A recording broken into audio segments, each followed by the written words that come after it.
اس زمانے میں علماء حق کو دیندار کردار ادا کرنے فتنے کو عوام کو بتانا چاہیے. کون سا فتنہ بھائی؟ کون سا فتنہ ہے؟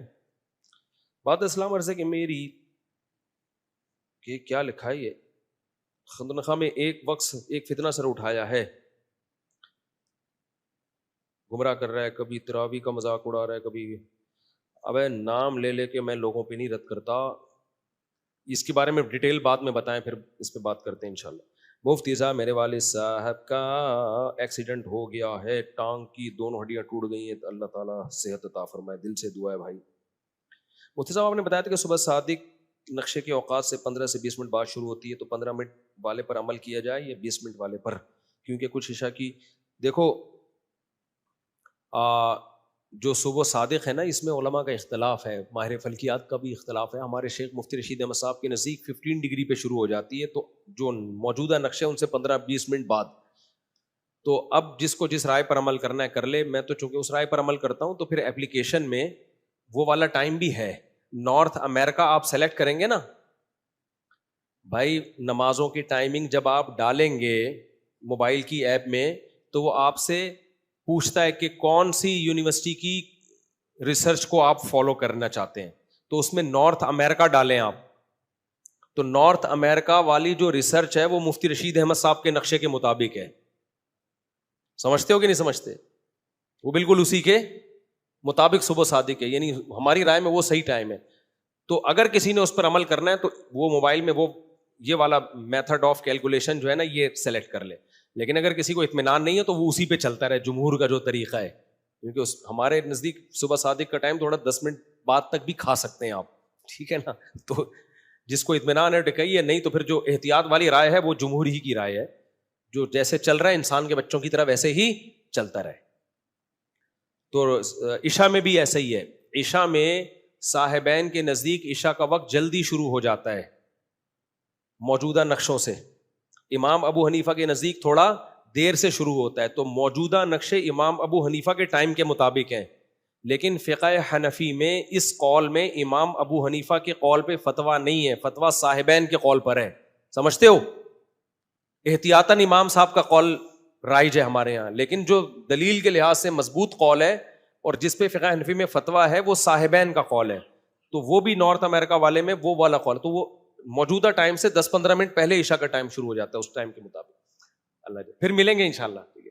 اچھا میرے بھائی، میرے والد صاحب چھوٹی چھوٹی بات پر غصہ کرتے ہیں، غصہ بھی اونچی آواز سے کرتے ہیں. بھائی ابا کو کچھ نہیں سمجھایا جا سکتا، ابا کی برداشتی کرنی ہے. شادی کر کے الگ رہنا شروع کر دو، کبھی کبھی آیا اور ڈانٹ کھا کے واپس چلے جایا کرو. جب ساتھ رہتا ہے آدمی تو مسائل کھڑے ہوتے ہیں نا، ساتھ رہتا ہے آدمی تو مسائل ہوتے ہیں. تو اسی وجہ سے اللہ نے کہا بالغ ہونے کے بعد شادی کرو، الگ رہو.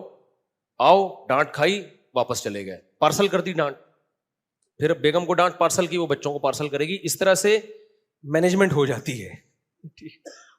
کنوارا آدمی گھر میں ڈانٹ کھا کے نکالے گا کس پہ؟ وہ ابا پہ اللہ نکالنے نہیں دے رہے ڈانٹ، اما پہ اللہ تعالیٰ نہیں نکالنے دے رہے، تو گھر باہر آ کے دوستوں سے لڑے گا تو دوست اینٹ کا جواب پتھر سے دیتے ہیں.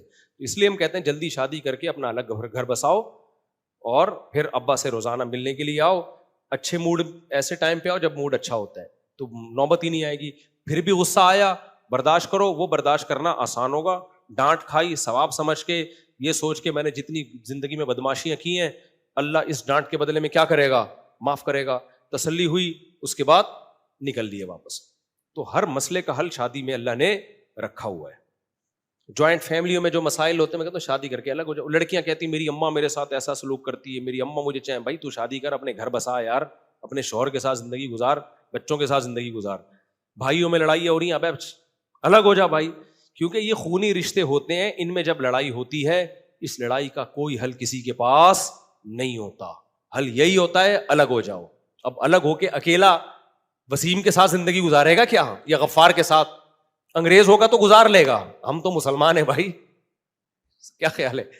ہمیں تو پھر بیوی چاہیے ہوتی ہے نا. تو پھر وہی حل ہے کہ جلدی سے شادی کرو، کماؤ، شادی کرو، الگ ہو جاؤ. پھر ابا سے روزانہ ملو، پھر ڈانٹ برداشت ہو جائے گی، اماں کی بھی ابا کی بھی. ساتھ رہتے ہوئے ڈانٹ، کیونکہ بعض ابا بعض اماں ہر وقت ڈانٹتے ہی رہتے ہیں، اس سے انسان ڈپریشن میں جا کے ایک دن دھماکے کے ساتھ ہلاک ہو جاتا ہے. تو وہ حل نہیں ہے. پھر محمد صاحب طارق مصطفیٰ، بس آخری سوال، بہت زیادہ ہو گئے بھائی سوالات. کیا طالب علم کے زمانے میں شادی کرنا ٹھیک ہے؟ ٹھیک ہے بالکل، رشتہ مل جائے تو کرو، ورنہ دیتا نہیں ہے کوئی. اگلا بولے گا تمہاری جیب میں کچھ ہے ہی نہیں، تو خالی ترغیبوں سے تھوڑی کام کرتے، اگلی پارٹی راضی بھی ہونا. تو کرنا تو جائز ہے، ثواب ہے بلکہ، لیکن اگلا دے گا نہیں آپ کو. صحیح ہے نا. مفتی طارق مسعود، آخری سوال. گزارش ہے، بچی نے کورٹ سے خلا شوہر کی رضامندی سے لیا ہے. جج نے جب شوہر سے خلا سے پہلے پوچھا تو شوہر نے اس بات میں سر ہلایا اور جج نے خلا پر دستخط کر دیے. اب 2 سال کے بعد سابق شوہر کہتے ہیں میری کوئی طلاق نہیں ہوئی قرآن و حدیث کی روشنی میں. دیکھو، اگر جج نے مرد سے پوچھا کہ تم اس خلا پہ راضی ہو، شوہر نے کہہ دیا ہاں، یا شوہر نے کہہ دیا یوں بھی کر دیا، تو رضامندی ہو گئی. اب جج کے سائن کرنے سے نکاح ختم ہو جائے گا، کیونکہ شوہر اس پہ کیا تھا. اسلام میں رضا کے لیے دستخط ضروری نہیں ہے. جیسے دیکھو، جب میاں بیوی میں شادی ہو رہی ہو نا، قاضی نے شوہر سے پوچھا کیا میں نے فلانی کا نکاح تم سے کیا، کیا تم نے قبول کیا؟ اگر وہ کہے تو بھی نکاح ہو گیا. اسلام نے بہت آسان رکھا ہے. وہ تو ہم منہ سے قبولواتے اس لیے کہ مکر نہ جائے کم بخت، اس لیے ہم کہتے ہیں منہ سے پھوٹ کے قبول ہے. ٹھیک ہے نا. ورنہ یوں بھی کر دیا تو کیا ہے، کوئی بھی ایسا اشارہ کر دیا جس سے لگے کہ راضی ہے، ہاں بھائی ٹھیک. اگر ایسے بھی کر دیا نا جانے دے، تو بھی نکاح ہو جائے گا. کوئی بھی ایسا اشارہ دے دیا اسی وقت، 1 گھنٹے بعد دے رہا ہے اشارہ، پھر نہیں ہوگا. 1 گھنٹے بعد تو اگر قبولے بھی بول رہا ہے پھر نہیں. جب ایجاب ہو اسی مجلس میں اسی وقت کیا کرے گا وہ؟ قبول. تو جج نے جب اس سے پوچھا کہ تمہیں یہ خلا قبول ہے، یہ راضی ہو، اس نے کہہ دیا ہاں، اور اسی وقت پھر جج نے سائن کر دیے تو فوراً خلا ہو گیا. اگر جج نے اس وقت پوچھا اور اس وقت تو اس نے کچھ جواب نہیں دیا، 4 گھنٹے کے بعد جا کے کہہ رہے ہیں ٹھیک ہے، پھر نہیں ہوگا. سمجھ رہے ہو؟ یا اس وقت تو کہہ دیا ہاں، بعد میں آ کے کہہ رہے ہیں نہیں، اب بھی نہیں ہو. جو ہونا تھا وہ ہو گیا. تو اسلام میں نا یہ عقود کی بڑی ویلیو ہے، اسی وقت آپ کو فیصلہ کرنا پڑتا ہے. تو اب جج نے اگر یا کیا پوچھا تھا وہ مجھے معلوم ہے، تو جب باقاعدہ فتویٰ کوئی سوال پراپر لکھ کے بھیجے گا تو ہم بتائیں گے. لیکن اگر جج نے پوچھا اور آپ نے کہا مجھے قبول ہے یہ خلا، تو پھر ہو گیا. بعد السلام عرض ہے کہ میں نے طلاق کے کاغذات وکیل سے بنوائے تھے، لیکن وہ کاغذات میری بیوی تک نہیں پہنچے. میں نے اب ارادہ بدل دیا ہے، اب طلاق نہیں دینا چاہتا، ہماری صلح ہو گئی ہے. پھر سے دہراتا ہوں کہ میں نے صرف طلاق کے کاغذات بنوائے تھے اور لڑکی تک پہنچے نہیں. اب میرا ارادہ بدل گیا تو طلاق واقع ہو گئی. طلاق کے کاغذات میں کیا بنوایا تھا؟ اگر اس میں یہ الفاظ لکھوائے تھے کہ میں اپنی بیوی کو طلاق دیتا ہوں، طلاق دیتا ہوں، طلاق دیتا ہوں، یہ وکیل سے کہہ کے الفاظ آپ نے لکھوا دیے تھے، تو لکھتے ہی طلاق واقع ہو گئی ہے. اس کا بیوی تک پہنچنا ضروری بولو نہیں ہے.